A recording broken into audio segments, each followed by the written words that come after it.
La sorteuse de chronique en studio, en compagnie virtuellement d'un humoriste au parcours très impressionnant, rien de moins. Monsieur Jer Alain est avec nous aujourd'hui. Yes, sir. Bon. What's up, les amis? Yeah! What's up, Jer? Comment ça va? Ça va super bien, man. Ben ouais, man. Mon médaillon touche à mon pénis. J'escalade des montagnes de cocaïne. Oh, wow, si je m'attendais à ça, c'était le roi Enoch. L'as-tu déjà rencontré, le roi Enoch? Non, man, j'aimerais ça en crise. J'essaye là, de... pas que c'est vrai, faut pas sacrer, là. Mais moi, j'essaye de l'avoir sur mon podcast. Mais ça a l'air, il n'est pas si facile que ça à avoir, man. Écoute, je pourrais te donner un contact. Je connais quelqu'un qui le connaît, puis je pense que c'est quelqu'un que tu connais. On s'en reparlera. Ah, OK, cool. Bon, mais ouais, je pense qu'il n'est pas si inaccessible que ça, surtout pour ton genre de podcast. Ah ouais? Écoute, Jer, on s'est croisés souvent. On se connaît peu quand même. Donc, j'ai envie de commencer avec nos amis en commun, parce que c'est de cette façon-là qu'on crée des liens. Je pense que tu es bien chum avec la gang dont se barre le casque. Ouais, ben ouais. Tu as dénommé les frères Lalonde. Oui, les frères Lalonde, Max, pas Max, c'est Marco puis Phil. Hey, eux autres, ils me font rire en tabarnak. Là. Ces gars-là, là, ils ont tout le temps, ils ont mon genre d'humour. Fait que, je sais pas combien de fois je suis allé sur leur podcast. Là. Je pense que je suis allé là, tu sais, genre comme, peut-être 10 fois. Puis, tu sais, genre, maintenant, quand tu vas dans des podcasts, vu que c'est enregistré, tu te gardes tout le temps comme une petite gêne, tu sais, de faire comme, il ne faudrait pas que je me mette dans la merde, ou peut-être qu'il y a une joke, tu sais, qui passera pas bien, ou un enfant de merde. Ouais. Et là-bas, je suis tout le temps défoncé, puis j'ai aucun filtre, vu que d'un, pas grand monde écoute leurs affaires, puis de deux, ils s'en calissent, tout le monde s'en calisse. Fait que, on a du fun, puis on rit, puis c'est ça. C'est pour ça que je les aime, pour tout ce que tu viens de nommer, puis j'en fais partie de ce podcast-là. Et si je t'en parle, c'est que je ne sais pas si tu as vu passer l'épisode avec Marc-Antoine Monpetit. Marc-Antoine Monpetit, pour les gens qui ne le connaîtraient pas, c'est un animateur exceptionnel qui a un podcast sur Internet, donc vous pouvez faire la recherche. Et donc, c'est un très bon animateur à qui on a demandé c'était qui, selon lui, les meilleurs animateurs de contenu au Québec. Et c'est toi qui as nommé Jer en premier. Ah ouais! Selon Marc-Antoine Monpetit, tu es un des meilleurs animateurs au Québec. En tout cas, je pense qu'il manque un peu de culture. Là. Je pense qu'il y en a une couple qui peut me devancer d'aplomb. Là. Hein, José Lito, là, tabarnak. Il y en a, lui, du bagage. Pas juste dans ses trains. Là, mais justement, tu sais, parce qu'il y a plein de monde qui ont des grandes qualités d'intervieweur, qui te nomment en premier, c'est pas rien. Es-tu conscient de la qualité que tu as, ton potentiel d'intervieweur? Non, vraiment pas, man. Vraiment pas. À chaque fois que quelqu'un... Ben, moi, je prends un compliment, puis je suis content. Mais c'est cool, parce que ça veut dire que je m'enfleure pas la tête avec ça. Tu sais, moi, je suis juste un humoriste qui rencontre du monde sur le web, du monde que j'aime, qui m'intéresse, qui m'intrigue. Puis, je suis totalement moi-même, fait que ça donne le résultat que ça donne. Tu sais, si tu me rencontres dans la vie, là, je suis le même style de dude, tu sais... Même sur scène, je suis tout le temps de même. Là, fait que yes sir, esti, yeah! Ben, est-ce que tu crois que l'industrie en est consciente de ton potentiel? Non. Non. Ben, je pense peut-être que je suis plus à risque, là. Vu que moi, je suis bien indifférent de certaines affaires, des conventions, tu sais, ou sinon, tu sais, mettons, si moi, il y a une compagnie que j'aime pas, ben, tu sais, je réfléchis pas, puis je fais que l'envoyer chier. Fait que, tu sais, c'est plus risqué. Je pense pas que ça fait que je vais avoir un parcours qui va moins pogner que d'autres. C'est juste que ça va être plus long, tant qu'à moi. Tu sais, je vais falloir que je fasse mes preuves toute seule, tu sais, puis que c'est à longue, tu sais, à force de grandir mon fanbase, d'avoir de plus en plus d'abonnés. Tu sais, à un moment donné, quand je sais pas, si tu as 100 000 personnes qui t'aiment et qui te suivent, ben là, c'est là que les producteurs font comme un crime, il y aurait peut-être de l'argent à faire avec lui. No matter what, tu sais, même si ça fait déjà, je sais pas, genre 15 ans que tu vis ta vie vraiment bien, tu sais, tu gagnes ta vie de ça. Fait, tu sais, des fois, ils sont tout le temps peur et réticents à prendre des risques, là, à faire comment, Seigneur, dans quoi qu'on va s'embarquer, oh non. Fait que c'est souvent ça, là, mais gars, c'est pas grave, là, je fais avec, puis j'aime mieux faire mes affaires de mon bord, ça me donne moins de pression, puis c'est moi qui vais à mon propre rythme, là, fait que c'est pas grave. Bien, c'est tout à ton honneur, mais tu sais, justement, tu en es conscient que tu n'es peut-être pas le genre d'invité de gala, mais en même temps, si demain matin, l'industrie t'ouvrait toutes ses portes, tu irais-tu, toi, au tricheur? Ouais, ben oui. Ouais? Mais, ben, c'est clair. Si moi J'aimerais tellement voir ça! Ah ouais, moi rencontrer Capitaine Patnaud, là, j'aimerais ça en Christ, là, ça serait super le fun. Là. Mais c'est la seule affaire, c'est qu'il faudrait tu sais, si tu veux du Jer Alain, ben tu vas avoir du Jer Alain. Tu sais, viens pas me dire comme ouais, il faudrait pas que tu dises ça. Tu sais, il faudrait que tu sois un peu de même, puis là, il faudrait que tu sais, mets-moi pas dans un cadre puis dans un tu sais, fait que ça serait la seule affaire. Tu sais, je suis capable de. Tu sais, comme là, j'essaye de vraiment pas sacrer. C'est pas Sois toi-même, Jer. Fait que c'est ça. Mais tu sais, comme maintenant, je suis déjà allé dans un festival, tu sais, d'un festival de cinéparc, là, où ce que. Ouais. En tout cas pour la pandémie. Puis là, j'étais sur. Il me dit ouais, ça va être familial, tu sais. Fait que tu sais, fais sûr, tu sais, fais pas exprès de faire tes gags, les petits trash, puis je fais comme, OK, ouais, je vais être au courant de tout ça, mais en même temps, Chris, c'est moi qui t'invite, là, tabarnak, là, c'est sûr que tu vas en avoir des gags qui, puis après ça, finalement, le monde était vraiment content de me voir, puis j'avais bien mon fanbase qui était là, puis là, genre, mon premier gag est quand même trash, puis après ça, je dis, ouais, là, les petites mamans qui se demandaient quand bloquer les oreilles de leur enfant, là, c'est là. C'est là ou sinon, on va revenir à la maison et on va faire, maman, c'est quoi ça, un bouquet de filles? Hein? Puis là, je faisais comme, ça a de me crasser sur ça. C'est pertinent tout ce que tu dis là. Pour ton affaire de médias télé. Là, mais, non, mais justement, on t'invite en Abitibi. On sait à quoi s'attendre. Là, puis, hey, en Abitibi, vous en avez vu des bien plus pires que moi qui parlent de Boukaki. C'est sûr et certain. On a de l'expérience, t'inquiète. Mais justement, on parle de l'industrie, puis ton modèle d'affaires est un peu basé sur Mike Ward. Tu dis les gens savent à quoi s'attendre avec Jer Alain. Mais tu as beaucoup en commun avec Mike, votre style d'humour, votre style d'animation, vos mères sont mortes.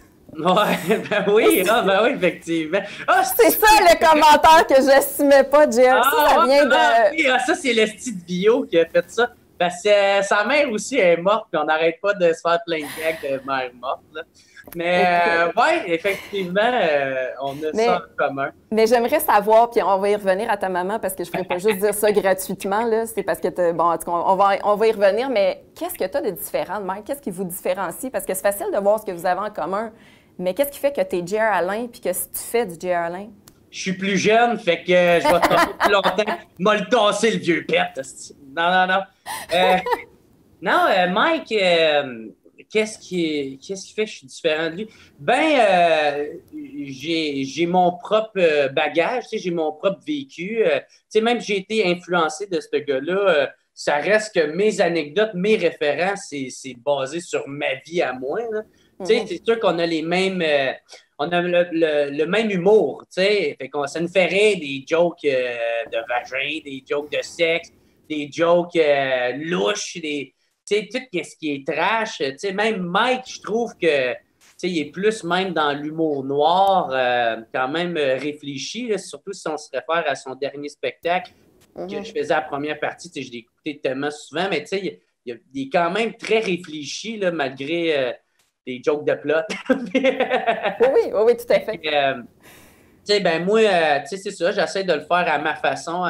Au début, tu voyais vraiment beaucoup les influences, mais là, je te dirais, là, ça fait 7 ans que je fais ça, puis même le nouveau show, je suis en train de travailler, que je suis en train de roder cet été, vu qu'il y avait plus de possibilités dans les bars. Ben, tu vois, c'est carrément différent. Là. Il n'y a plus de similitude tant que ça. Là. Il y a peut-être des fois mettons, tu as une expression faciale qui peut y ressembler des fois, où tu vois un peu que il y a une influence derrière, mais ça reste totalement moi. Puis je suis très loin de Mike. Ou sinon, je pense pas qu'il pourrait. Je pense pas qu'il me garderait proche de lui. Là, tu veux pas une imitation cheap de toi en première partie? Là? Ça serait de la merde, là, tabarnak. Non, puis d'ailleurs, tu en parlais dans un des documentaires de Yann Terriot, puis on va y venir à Yann parce que c'est quelqu'un d'important dans ta vie professionnellement, puis je pense que ça devient un ami aussi important. Ouais. On va parler tout de suite de Yann. Sais-tu, j'aimerais ça parce qu'il a fait non pas un documentaire, mais des documentaires sur toi. Oui, il en a fait 3. Mais tu sais, le dernier, c'est vraiment plus comme un documentaire. Les 2 autres, c'est plus lui qui me suit. Tu sais, c'est comme. Puis, tu sais, parce qu'à chaque fois, c'est supposé être un vlog. Tu sais, les 2 premiers, tu sais, comme Blackout. Puis l'autre, je ne sais pas comment il l'a appelé. Stick, t'es nice, mon enfant de même, je pense. Puis c'est vraiment lui qui était supposé juste faire un vlog pour son vlog à lui. Puis là, il fait comme... il filme sa semaine, tu sais. Puis ça donnait que moi, j'avais demandé de filmer une affaire pour moi que j'ai pas pu faire de quoi avec, finalement. Puis ça donnait que le show que j'avais fait, c'était un show qui avait... il y avait deux spectacles. Le premier show va super bien. Puis le deuxième show, c'était de la merde avec des blagues qui étaient supposées bien rentrer. Puis là, moi, je suis comme tout perdu, tout débousselé à cause de ça. Puis là, il me filme pendant que je suis en train d'en parler. Puis moi, je suis un gars qui s'ouvre au bout. Je suis tout le temps ouvert à parler de comment je me sens. Je suis hypersensible. Puis qu'est-ce que tu veux, je te dis, c'est ça que c'est. Puis quand il l'a filmé, ça a donné que ça a super pogné, tu sais. Il a mis ça sur Internet. Puis là, on dit que c'est des documentaires, mais c'est vraiment comme un long vlog sur lui qui me questionne dans la soirée. C'est qu'il y avait tellement de contenu que juste ça, si tu pouvais en faire fait que, tu sais, on l'a appelé ça des documentaires, mais tu sais, le troisième, c'est vraiment plus un documentaire. Il me suit vraiment sur 1 an. Il a pris comme plein de moments quand même importants dans cette année-là, puis il me pose des questions à travers ça. Puis ça, je trouve vraiment que ça fait vraiment comme un documentaire. Tu sais, il avait même loué, une salle pour pouvoir m'interviewer, comme je pense 6 mois après qu'on ait tourné la dernière scène, ou un enfant de même, 3 mois après que j'ai fait mon club soda. Puis là, avec le recul, il me posait des questions là-dessus. Puis, tu sais, après ça, il découpait sur les moments, les montages. Puis, en tout cas, moi, j'ai super trippé. Là. Yann, il est tellement bon, il est excellent, comment il monte. Moi, je trouve que c'est un génie, là, ce petit gars-là. Là. Il est vraiment bon. Là. Moi, j'ai beaucoup d'admiration pour lui. J'aimerais...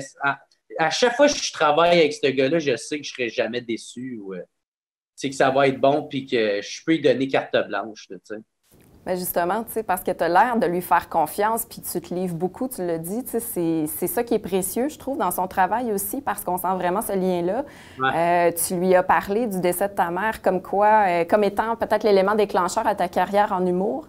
Et tu dis aussi que l'humour est ce qui t'empêche de ne pas te suicider. Puis là, j'ai une question pour toi. Tu parlais de ça en 2018-2019, au moment où tu étais en pleine ascension. Ça allait bien pour toi, ta carrière. Puis là, arrive une crise sanitaire sans précédent qui doit te ralentir un peu dans tes projets. Comment tu vis ça? Ben là, après ça, m'en va me pendre. Là, c'est là, là, tu me rappelles. On va finir sur du positif. Je m'en viens te chercher.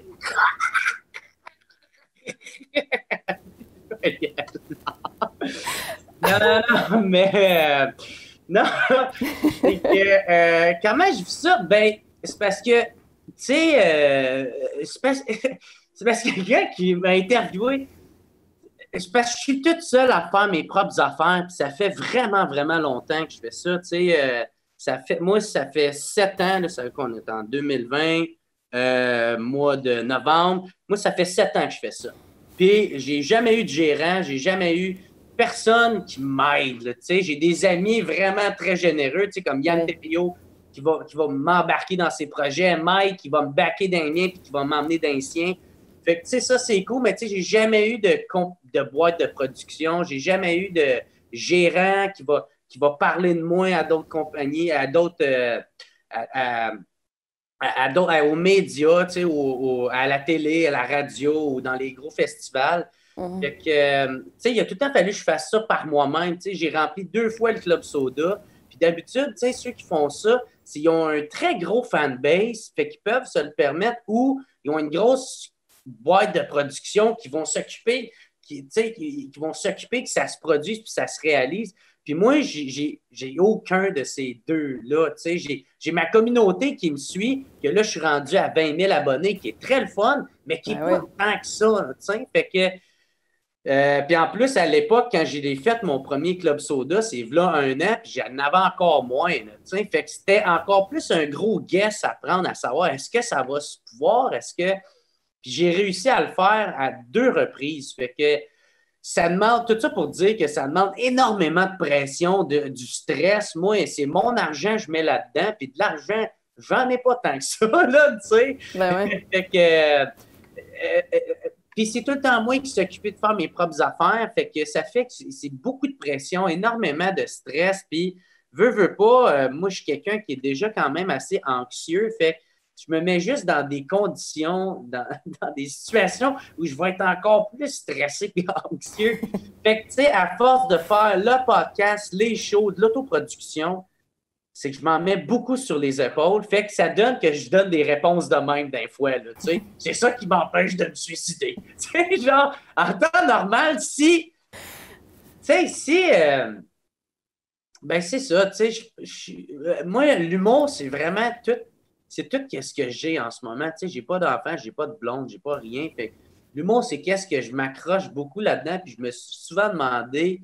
Tu sais, puis ces crises d'anxiété-là, là, avant que je fasse de l'humour, puis avant que genre je mette le doigt dessus, je savais juste pas que c'était ça, tu sais. Fait que je me dis, si aujourd'hui, j'avais jamais fait d'humour, puis avec ces crises-là, tu sais, puis j'aurais rien eu pour m'accrocher tant que ça, tu sais. J'aurais-tu été dans une vie comme très monotone, puis j'aurais juste tout le temps eu des pensées de même, puis ça l'aurait empiré, puis ça s'aurait accentué, tu sais. Est-ce que c'est ça qui m'aurait amené à pu être heureux, tu sais, je sais pas, tu sais, c'est juste des spéculations, des théories que je me fais toute seule dans ma tête, là. Mais ça va bien, là. Ben, Ça va bien, j'irai pas me prendre, j'irai pas... OK? Tout est beau, là. J'aime ma vie, là, OK? En train d'arrêter de fumer, j'ai arrêté de boire du sport. Tu fais de l'elliptique? Oui, je fais de l'elliptique, Elliptique, hey. j'ai-tu dit épileptique? Peut-être, ça se peut, c'est pas grave. Moi, tout, je dis plein de mots. Moi, au lieu de dire les mœurs, moi, je disais les morses, OK? Fait que, gars... Ah, ben merci. Fait que, gars, de pas te sentir diminuer. Hey, mais tu touches à un point important, Jer. Tu en parles, ça, régulièrement, du fait que tu as juste un secondaire 3, que tu comprends pas tout. Puis au contraire, moi, je te trouve extrêmement brillant. Je trouve que tu nous consoles. Moi aussi, j'ai pas de diplôme, puis j'ai pas fait de carrière, j'ai pas le même parcours que tout le monde. Je trouve que tu nous consoles, puis pas genre on se compare à Jer, puis on se console, là, mais plus tu es un beau modèle de réussite. Puis, tu sais, le fait que tu fais tout par toi-même, ben oui, c'est de la pression, mais aussi c'est des outils que tu vas chercher. Tu vas juste être plus fort, puis compter sur toi-même. C'est beaucoup, là, dans le milieu que tu puisses partir de là aussi, là. Ben merci, j'ai apprécié le compliment, puis je le prends. Moi, je suis quand même bien fier de tout ça parce que j'ai tout le temps été un gars. Ben moi c'est ça. Je me considère. Puis là, ça va sonner comme si je me diminue moi-même, mais c'est pas ça. Je suis même fier un peu de ça, de le gars. Tu sais, je suis un peu stupide. Moi, j'ai tout le temps été un peu cave, naïf, tu sais, qui est vraiment pas vite là, dans la tête, là, tu sais. Mais je suis extrêmement curieux, puis j'aime ça apprendre. J'adore ça apprendre. Je pose des questions. Fait que je suis un cave qui a comme beaucoup de culture générale, tu sais, à savoir si c'est la bonne affaire. Mais gars, là, vérifiez tout le temps, là, tu sais, ou sinon, vous allez penser que les morts, c'est une bonne affaire. Mais tu sais, tu sais, moi j'ai lu beaucoup d'affaires. J'ai essayé de m'instruire le plus possible. De qu'est-ce que j'aime puis qu'est-ce qui vient me chercher. Fait que ça donne que, tu sais, c'est sûr, je peux avoir des conversations avec du monde bien intellectuel, puis je vais être capable de comprendre, mais tu sais, je vais tout le temps avoir de l'air un peu du redneck redneck de Gatineau, qui a déjà allumé un feu en calissant trop d'huile dedans. Là, fait que c'est pour ça que, genre, je me réfère, je rejoins beaucoup les deux clans, parce que j'ai un côté beaucoup intellectuel qui m'intrigue, puis je suis très curieux dans la vie, fait que il y a bien des affaires que j'essaie de comprendre, puis je vais essayer de regarder, puis de nuancer avec plusieurs intellectuels, justement, comme que j'adore toutes les affaires de redneck, là, toutes les affaires de gars de char, puis motocross, puis les jokes louches, puis des affaires, là, tout ça, moi, j'adore ça. Fait que je suis comme dans les deux mondes, tu sais, puis je baigne dans ces deux mondes-là, puis moi, je tripe bien gros là-dedans. Fait que, tu sais, je suis fier, même si j'ai pas de secondaire, tout ça, puis j'ai pas... puis j'ai réussi là-dedans, tu sais. J'ai réussi en humour parce que j'ai juste pris de quoi qui me passionne énormément, puis j'ai jamais lâché, puis j'ai été très persévérant là-dedans. Puis à longue, ça a payé, tu sais. Fait que moi, c'est pour ça, tu sais, mettons, quand quelqu'un... tu sais, je me trouverais mal à être porte-parole d'une affaire d'ado pour les jeunes ou de quoi de même. Parce que, il me dirait, l'école, c'est important. Ben, Chris, j'en ai pas, puis je m'en calisse, tu sais, puis ça a crissement bien été pour moi. Tu sais, fait que je peux pas te dire continue à l'école. Moi, tu sais, vas-y, si t'es mieux de l'avoir, là, si tu sais pas si tu t'enlignes, t'es mieux de l'avoir de pas l'avoir, mais en même temps, si t'es passionné de quelque chose, ben, passionne-toi, puis fonce là-dedans, là, tu sais. Moi, c'est ça le conseil, tu sais. La plupart des grands génies, là, ils ont lâché l'école, là, tu sais, que ça soit peu importe à quel niveau qu'ils étaient rendus. Tu sais, Steve Jobs, Einstein, puis en tout cas, plein d'autres que je me souviens plus de leurs noms, là, mais tu sais, ils ont lâché, mais tu sais, pas pour aller fumer du crack aux promenades, là, tu sais, non. Genre, tu sais, parce qu'ils ont continué de s'instruire puis de foncer où c'est qu'eux autres savaient qu'ils voulaient y aller, ou ce qu'ils savaient que l'école était juste un frein pour eux autres. Fait, en tout cas, c'est un peu ouais, c'est ça. C'est un peu le discours que j'ai. Je sais que c'est pas celui qui plaît à tout le monde puis qui va dans le courant populaire de tout le monde, mais... Non, mais c'est ça. Ça te rend doublement intéressant, je trouve, le fait que tu t'adresses à tout le monde puis que tu passes bien auprès de tout le monde, tu sais, ça fait ton charme. Puis, tu sais, dans les invités de ton podcast, c'est impressionnant quand même. Là. Ça va de Jay du Temple à Catherine Fournier. Tu reçois des politiciens, des artistes, tu reçois tout le monde. Ça serait quoi, excuse-moi, mais l'entrevue qui t'a le plus fait triper comme humain, là, tu sais, ta découverte personnelle à travers toutes les entrevues que tu as faites? Ben là, c'est celle que j'ai faite récemment, man, avec Raymond Boulanger, man. Oh, les shit! Hey, ce gars-là, là, c'est une... mais c'est une légende! C'est une légende! En tout cas, je sais pas, tu sais, je sais qu'il y en a qui remettaient en doute sa crédibilité d'un fois. Moi, en tout cas, il m'a convaincu. Mais c'est qui Raymond Boulanger pour les gens Raymond qui, Boulanger, comme moi, auraient un point d'interrogation dans le front? C'est un ancien mercenaire. Puis lui, il s'occupait de faire la livraison par avion des cartels de drogue, de la cocaïne. Fait que lui, il faisait des livraisons de main. Il s'occupait du transport. Il en a fait plein. Allez écouter son documentaire, sa série documentaire sur Crave. C'est écœurant. C'est vraiment, vraiment, vraiment très bon. Moi, j'ai trippé. Puis allez googler sur Google Raymond Boulanger. C'est arrivé, je pense que c'était à Casey en 92. C'est lui qui s'est fait arrêter avec la plus grosse cargaison de cocaïne dans toute l'histoire du Canada. Okay, là? Il a fait 23 ans en dedans, ce gars-là. Il était cœurant. Il n'a pas été sur aucun autre podcast. En tout cas, à moins que je me trompe, là. Puis il est venu sur le mien. Le monde a capoté quand il est venu sur le mien. En plus, il est arrivé, là, puis il m'a donné, là, il était comme, moi, j'ai 1 heure pour toi, mon gars. On commence là. Moi, d'habitude, j'aime tout le temps faire un peu de small talk. Hey, moi, ben oui, puis t'es pas jasant du tout, d'abord. Ah ouais. Là, hey, lui, il est rentré tout de suite. Puis là, il m'a regardé de même, au début. Tu sais, parce que je pense qu'il sait pas, il sait jamais dans quoi qu'il va s'embarquer. Est-ce que c'est quelqu'un qui va me confronter? Est-ce que c'est quelqu'un qui va qui est fan de mes affaires comme moi je l'étais, tu sais. Fait que c'est pour ça que tant qu'à moi, de tout le temps, avoir un pied de reculon, faire comme toi, t'es qui, mon esti, hein? Tu essaies de me mettre d'un coin, tu vas t'attendre à quelque chose de toi. Fait que quand il a vu que, alors que je posais des questions puis que je suis aucunement contre lui, ben, il a vraiment embarqué, puis c'était le fun. Moi, j'ai trippé l'avoir. Flacaflau! Il disait ça. Il dit, s'il y a un trouble, ben, flacaflau! Puis là, je fais, qu'est-ce que ça veut dire, ça, flacaflau? Ben, ça veut dire, il y a un problème et on élimine le problème. Flacaflau! C'est parfait. J'ai travaillé pour la CIA, ce style-là. C'est malade. Hey, mais c'est pas rien que tu aies reçu ce gars-là. Je vais aller l'écouter. Je ne suis pas tombée dessus, mais OK, on retient la référence. Raymond Boulanger. Raymond Boulanger. Il va sortir dans pas long. Là, il est juste pour les membres Patreon. Là, parce que moi, c'est même je gagne ma vie. C'est que plus j'ai demande, c'est ça, si tu deviens membre Patreon, au lieu d'avoir mes podcasts qui sortent dans ordre chronologique à une fois par semaine, ben il sort, j'y mets quasiment le lendemain, tu sais, fait que au lieu d'attendre genre 6 à 7 semaines, ben tu l'as tout de suite. Fait que tu peux tout de suite aller l'écouter. Fait que allez devenir membre Patreon, patreon.com/whatsuppodcast.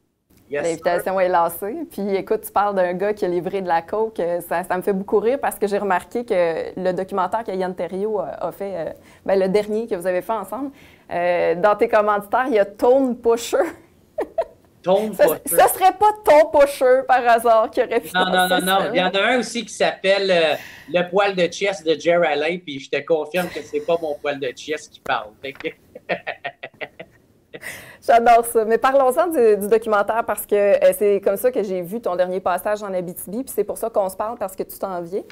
Il y a un moment magique dans ce documentaire-là. J'ai ri, là, mais écoute, tu viens faire un show au Shack à Amos et Yann Terriot, pendant le spectacle, sort à l'extérieur sur la terrasse et filme les haut-parleurs qui diffusent ton show partout dans le centre-ville. Ben oui. Et on va se le dire, tu es en train de raconter une passe de cul. C'est vulgaire, là. C'est pas, tu n'étais pas en train de faire l'amour à quelqu'un. C'est ça. C'est ça, je raconte... Parce que je parle dans le fond de la fois, la première fois j'ai couché avec une fille qui aimait ça vraiment hard dans le lit, là, tu sais, genre, j'utilise ça comme blague, mais tu sais, le genre de fille qui aime ça, se faire puncher dans la gorge, là, pendant que tu couches avec. Fait que là, je raconte, genre, mes premières expériences avec elle, puis à quel point que c'est malaisant pour moi, parce que, tu sais, je suis un gars super gentil, puis là, elle demande d'être dominant, tu sais, qui est correct, mais qui est deux côtés de personnalité, deux critères qui ne fonctionnent pas ensemble. Fait que, puis moi, même si je suis pour let's go les femmes, l'émancipation sexuelle, tu sais, ça donne. Fait que là, j'essaye d'embarquer là-dedans. Fait que, tu sais, je fais plein de gags fucking louches, là, tu sais, je raconte qu'est-ce qu'elle me demandait de faire. Qui est Chris, tu racontes pas ça dans un centre-ville en écho tout partout, là, tu sais, fait que ça sonne tout partout, puis là, je suis comme, tout ma charrue, ils m'ont t'en donné, tout ta barre. J'en mets. Ah oui, puis ça résonne partout, puis la rue, à ce moment-là, était en travaux, fait que ça donne une autre dimension, je trouve, comme si le centre-ville était complètement fermé, mais tout ce qu'on entend à Amos, c'est Jer Alain qui raconte avec beaucoup de détails. C'est magique. D'ailleurs, ça se passait juste ici et c'est là que tu retournes. Dans le documentaire aussi, et là, on va parler de ta vision d'Amos. Tu rentres dans ta chambre d'hôtel en disant « Ça sent Amos, ça sent l'herpès. » Ah ouais!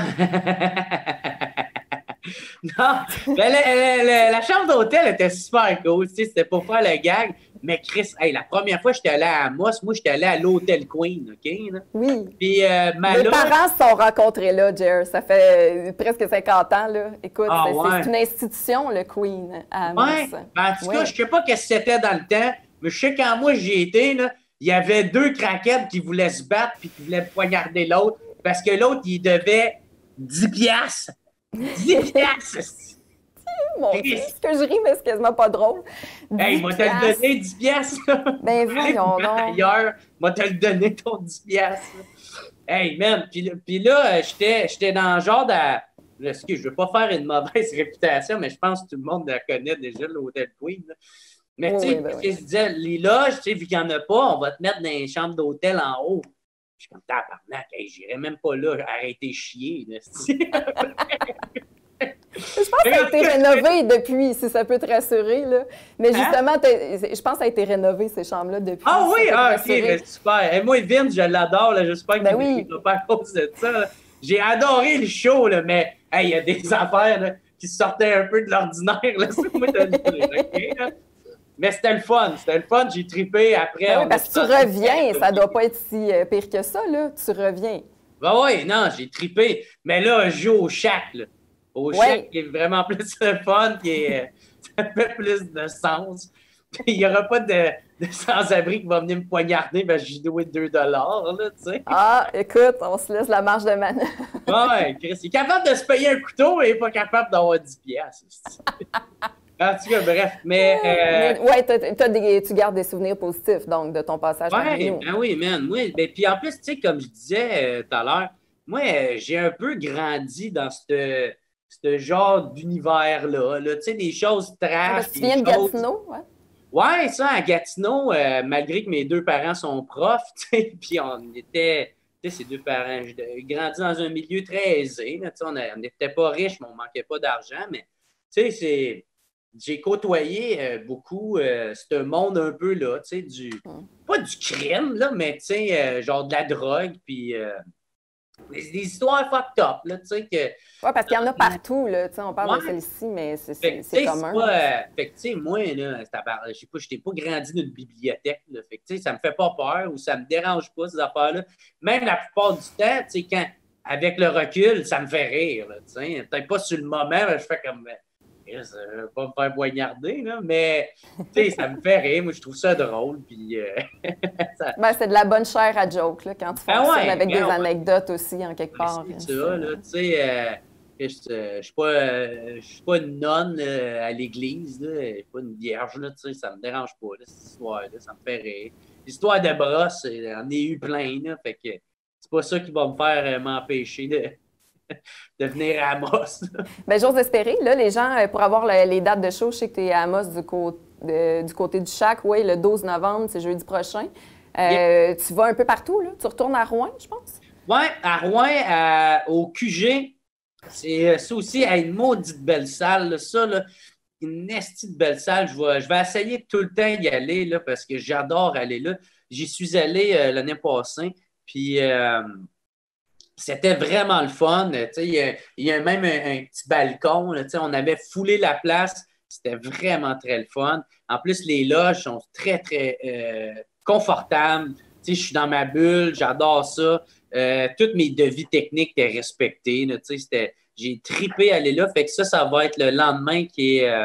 le 13, vendredi le 13. C'est ça, vendredi le 13. Puis après ça, le surlendemain, je suis à Lassar.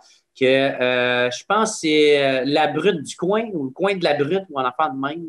Ah, tu vois, je connais même pas. Je vais me remettre à jour là, sur les bords de la région, mais tu fais bien de me le dire parce que justement, j'aime savoir où les artistes aiment aller jouer. C'est ça. Ben, c'est à Lassar, qui est la brasserie de la brute du coin. Là. Je pense que c'est ça. OK, parfait. Puis là, ils m'ont donné genre 2 noms à leur affaire. Donnez-moi-en un, si tu m'en souviens. C'est le nom de la soirée, puis ça, c'est le nom de l'établissement. On s'en crisse de ton passeport. Moi, le nom de la place. Je pense que c'est ça. Mais bref, sinon, il y a toutes les informations sont sur mon site internet, jeralain.com, Alain 2L. Fait que, tout est là. Vous pouvez acheter des billets en ligne, sauf pour Amos, parce qu'à Amos, les billets sont juste à la porte. Oui, c'est sur place. Oui, puis je pense qu'il y a genre 40 places. Oui, avec distanciation sociale oblige, effectivement. Oui, c'est ça, tout doit être respecté. Même moi, je vais prendre des photos, mais quand même avec une distanciation, vu que c'est une tournée. Ça avait été juste un soir, ça n'aurait pas été si pire, mais vu que là, c'est comme plusieurs soirs dans un court laps de temps, je ne veux pas prendre de risques, autant pour moi que pour mon public, là. Je comprends tout à fait. Puis c'est à ton honneur d'ailleurs. Mais à quoi on peut s'attendre comme show? Tu reviens avec Yann Terriot, donc, qui est le réalisateur de Sous-écoute, si vous n'aviez pas replacé le personnage. Il vient de l'Abitibi, Yann Terriot? Du coin de Rouen, je pense? Il vient de... Je pense qu'il vient de Lassar. Ah, Lassar? OK. Ouais, soit Lassar ou Rouen. Là. À chaque fois, je lui demande, ça change. Là, fait que ça doit être un des deux. Là. Mais, ouais. Tu es avec lui, Marc? Ouais, mon chum Marc Trudel, là, qui va être là, super drôle, qui fait mes premières parties, puis qui fait ma nounou quand je suis trop sous, là, puis qui dit hey, là, bro, t'as rien trop sous. Je fais ah ouais, OK. Puis là, on s'en va manger, puis on en revient boire après. Là. Fait que, fait que ça, puis ouais, ça va être ça. Puis les trois en plus, même je tiens à le mentionner, on va aller se faire tester pour le COVID avant de partir, juste pour faire tu fais bien de le dire. sûr et certain, tu sais, de ne pas prendre de chance. Là, moi, le COVID, j'y crois ou j'y crois pas. On s'en calisse. C'est ça les règles, c'est ça qu'il faut faire. Fait que c'est ça m'allait faire. Puis on va respecter les normes, puis ça va être ça. Puis on va donner un beau show avec. On va avoir beaucoup de plaisir. Ben, j'ai très hâte. Merci, Jer, d'avoir participé à la Sorteuse Chronique en mode virtuel comme ça. Puis ben, j'ai hâte de te voir. Ben, ça fait plaisir, mais merci.